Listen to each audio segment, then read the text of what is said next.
Hi there, and thank you for listening to Let's Travel. I'm Marion. A couple of years ago, I was in Tennessee, and my friend Lisa introduced me to Jennifer Davis, and we spent the day with Jennifer on a rabbit circle tour, visiting local family owned farms. I had an amazing time learning more about farm to table food, farming concerns, and getting to know people. We also had a delicious lunch at a small family restaurant. Who doesn't like food? Rabbit Circle is a woman owned business and offers unique, authentic tour experiences you don't find anywhere else. You also contribute to family businesses and the local economy in a rural area while you're having fun. And you will make memories for a lifetime. I sure did. It's my pleasure to welcome Jennifer on my podcast. Hi, Jennifer. Thank you very much. Hello. Thank you so much for joining me on Let's Travel. I'm really excited to see you again, even if it's remote. And I have to come back to Tennessee soon. I had so much fun with you. So please tell me a bit about yourself and about Rabbit Circle. So my name is Jennifer Davis, and I'm sitting here in Springfield, Tennessee. I'm located about 45 minutes north of Nashville, and I have a tour business. It's called Rabbit Circle. You can see my little cute rabbit dog in the back. We tour the rural America. We do a storytelling excursion that's outside of Nashville into the countryside. And you come from this area. I've done your tour with my friend Lisa. I think 2 or 3 years ago. Last time I was in Tennessee, and I had a blast. I learned a lot. I was entertained, and it was really authentic. And it gave me an experience I never would have had without you. And Lisa, who has a lot of connections and lives in Tennessee, also told me there is just no one else who can do this because you're the real deal. What's your connection, your relationship to where you're at? So the place that I live now, my family has lived here since before Tennessee was a state. Thomas Kilgore came from North Carolina in 1796 and settled here. So when they talk about local, it's like I'm just about as local as you can possibly get. Uh, what kind of farming happens around your area? What kind of crops, cultures? So mostly the kind of farming that happens around us now is row crop. They grow wheat, soybeans, corn, and dark fire tobacco. There's a small orchard, which is my dad's, and there are a few people that are starting to grow vegetables and more specialty kind of crops. But primarily, it's been a row crop and a hay farm area. What tour do you offer at this time? And I would imagine they change as the seasons go because things change in agriculture as seasons Ab- go. Absolutely. So we're not a traditional agritourism venue. I live here and I've lived here for a long time. So all of the farms that we visit are actual working farms. It's like you're not going to stand in line. You're not going to be with other people unless it happens to be the crusty old farmer and maybe somebody that's helping them work. But primarily, it's like we go to working farms and it does change seasonally. It's like I live on a farm. You can see behind me, they've been rolling hay. Um, for the cow. So it's like that's what's been happening here lately. So we've been going and visiting the farms where they've been putting up hay. In a couple weeks, they'll start being the tobacco fields, and we'll go and visit the tobacco fields. And then probably sometime mid June, they'll start harvesting wheat, and we'll go and visit the wheat farms. So it's always new. It's always changing. Every day is something different. It's like I try to make sure that I know who. It's kind of interesting because I don't like have a tour route. It's like we go to where they're actually working. So every day changes, and it's like the farmers kind of make fun of me because they say, like I'm the only person that gets paid to watch other people work. Well, you're working though. We know that Oh touring is yeah, work. absolutely. But it's like it's an interesting mix because it's like the farmers are out in the field working, like earning their living. And it's not like they're going to Nashville to like participate in some kind of tourism thing. It's like we're actually going to where they're working. So it's a really interesting perspective, like because you get to see, it's not the farmers market, it's not a pumpkin patch, it's not something that's put on. It is the absolute real deal. and and I mean, when I spent the day with you, it was. I felt very welcome. Everybody we visited took time to explain what they were doing, to talk a bit about their farm, about their business, about their history. So I felt very welcome. Is that due to your relationships? How do they perceive you coming with guests? Well, it's very much because of our relationships. It's like the farms that we visit are very much interested in preserving their culture and their heritage.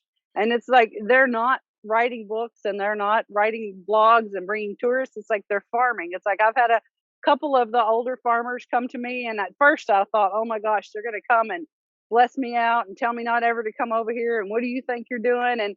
And the truth of the matter is, they were coming to me to say thank you. It's like, we really appreciate you giving us an opportunity to talk about, because oftentimes their children are not farming with them anymore.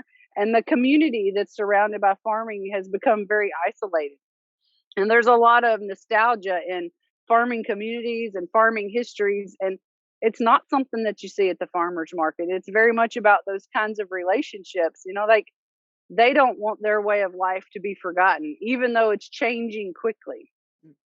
Has the pandemic impacted the perception and the issues? I mean, there's this whole movement back to. I have friends who, for the first time in their life, have cooked their own meals. There's more conscientiousness about where food comes from and how it's produced. There's a movement back to traditional farming. Has that impacted your area? A tremendous amount, and it's kind of an interesting way. It's like, for the whole last year, I didn't give any tours. I was like, I'm just not going to do it. So I went and got my real estate license. So like, what's happened is like, once upon a time, people wanted just to come here to visit. They just wanted to see what it felt like. And now there's a whole, I think maybe the whole West Coast, like every urban place in the whole wide world wants to move to Tennessee. They're looking for that sense of community and that sense of nostalgia. I mean, in the spit, it's like, it's fresh air. I mean, it's quite different. I have a friend that's Hungarian. She just came down from New Jersey, and she was like, I feel like I'm on a different planet. Have you seen an impact on the farmers' concerns about maintaining their farms and their heritage? Has that been positively impacted by the pandemic? excuse, Gesundheit. excuse me, it's a hay fever. I don't know that it's necessarily changed, because most of the farmers here are commodities farmers. So they're raising wheat and corn and soy and tobacco and things on like larger scales that are traditionally going to the grocery store. The farm next door to me, which is like over here, this shelter, is like they planted, I think, maybe 5 or 10 acres of strawberries. And they have a farmer's market store. It's called Hancock's Family Farm. They've been raising more vegetables, and they've had a lot more people coming out to buy those vegetables. My parents have an apple orchard at Shade Tree Farm and Orchard in Adams, and they're adding on to their building. So it's like those kinds of farmers that are really like reaching out and are direct to consumers. Their business is growing like, out of the world growing. It's like, I don't think they ever anticipated so many people being interested in like homegrown kinds of things. Because for a long time, like, you couldn't really buy anything locally. Like, you had a garden, you went to the Piggly Wiggly, but like, it's not, you didn't buy apple juice and tomatoes from a local farm store. Mm. And that has changed. Absolutely, it's changed. It's like the farmers market is busy, the farm stands are busy. Like the larger farmers that are in more commodity farmers, not much has changed. But there's an opportunity to grow food and grow community in a way that hadn't been done maybe in 50 or 100 years. Wow. Well, that's an awesome development, actually. It is. It's Yeah. really good. Like a lot of people in like sustainable farming movements have been trying to figure out like how to bridge the gap between, like farm to table, and not so that it's just a trendy thing, but it's so that it's accessible to people on each and every day. And the pandemic really brought to light how important those local farms are and how important those local connections are, because like if something happens to a larger food system, it's like, you better know who has a milk cow. Yeah, indeed. And you were worried that tourism wouldn't come back. How is it now? Do you see movement, or is it still slow? What's the situation summer 2021? Well, if you go downtown Nashville today, you would know that there was a pandemic. It's it's kind of surreal because if you think about 3, 4 months ago, or even this time last year, I mean, people were in lockdown. Everybody was wearing masks. I mean, downtown Nashville was a ghost town. And I haven't been downtown myself, but I have some friends that work in hotels, and there's some really interesting Instagram feeds of some of the bars. It's like apparently it's a free for all. It's like you come on, open for business. Mm. And have you started doing tours again? Yes, I have started doing tours. In the beginning, I was doing just a few tours for private groups, and I've opened the tours up now to group. It's like a group because the county we live in no longer has a mask mandate. And primarily, we spend most of our time outside anyway. And farmers don't wear masks. Just forget it. Yeah. It's like they're outside, they're doing their thing. It's like, don't if it's like, just leave them alone, or, Mm.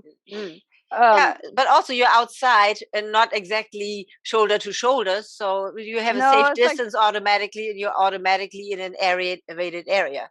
right. So the only thing is closed is like we do ride from farm to farm.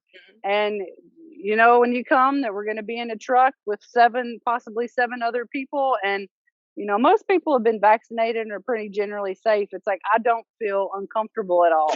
Mhm. And what does rabbit circle mean?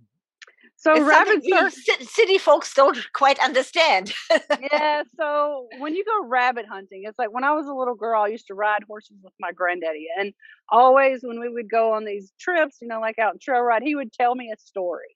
And one of the stories he used to like to tell me was, like when you go rabbit hunting, a rabbit will jump up and it'll run in a circle, complete circle, and it'll go back in the hole that it came from. And my granddaddy always used to tell me that I was going to have a rabbit circle. When I was about 24, I left and went to Alaska. And then I came home for a little while. And then I went to Utah. And then I went back to Alaska. And then I came home. And then I went to Oregon. So it's like I've bounced around a lot quite on the West Coast. And I think when I came back here and I thought about, like, what am I going to name my business? And, like, what am I going to be? It's like, it's, I thought, like, I'm finally like settling at home. It's like I've made my rabbit circle. I've gone hunting. I've done all the things that I want to do mostly. It's like, and I'm gonna like settle here. And it's like, this is my rabbit circle. And I can't wait to be back. It was so much fun, and I was there in June, actually, exactly late June, so almost the same time. I'd Hmm. have to choose a different time of year Yeah, to see something it's like different. the fall is really amazing. It's like we raise a particular kind of tobacco here. It's called dark fire tobacco. And I'm gonna see if I can see a barn over my shoulder, but I can't in the camera. It's the only place in the world that dark fire tobacco is grown. It's like there are different kinds of tobacco that are grown in other parts of the world, but here it's special. And in the fall, after the tobacco's been harvested, they hang it in these big barns and they build a fire under the barns and they smoke it to cure it. And even if you're not a smoker, it's almost like the smell of smoked meat. And Mhm. for me, it's always been like the smell of home. And it's one of those things you can only see here. And so, how do people reach you to book a tour? So it's really simple. It's like we have a website, it's rabbitcircle.com. And I, if you find yourself in Nashville and you don't particularly want to just come on a tour or other people, sometimes I take people fishing. I've planned a few times. It's like we've gone down to the creek. I taught some people last week. She wanted to learn how to skip a rock. She's from New York City. She'd never learned to skip a rock. So for her husband, planned a picnic, and we got a picnic from the local store. We had a little strawberry cake made, and I took her down to the river and we learned to skip rocks. It's like it seems kind of quaint, but it's those little things, like that country people take for granted, that it's not just written in a country song. I mean, it's a real thing. Mm. And we when I was with you, we also went out for a really tasty lunch, home cooked, locally sourced, really farm to table. I mean, literally. Uh-huh. Um, do you still take people out for yummy lunches? Yes, I do. It's like we don't go to that place anymore. She just closed a couple weeks, Oh. but we have a barbecue place that we go to that's in Adams.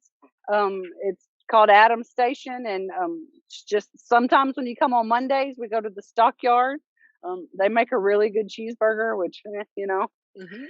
And then so we've been going to other local places depending on the time of the week and kind of who's what's on the menu. It's like after you've done this a few times, it's like you know where the good spots are. Okay.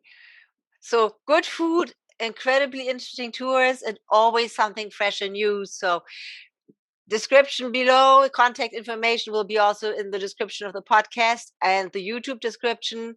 And I can't wait to be back. And thank you so very much for joining me. Thank you very much. We hope to see you at Rabbit Circle soon. We'll be back. Bon Bye. voyage.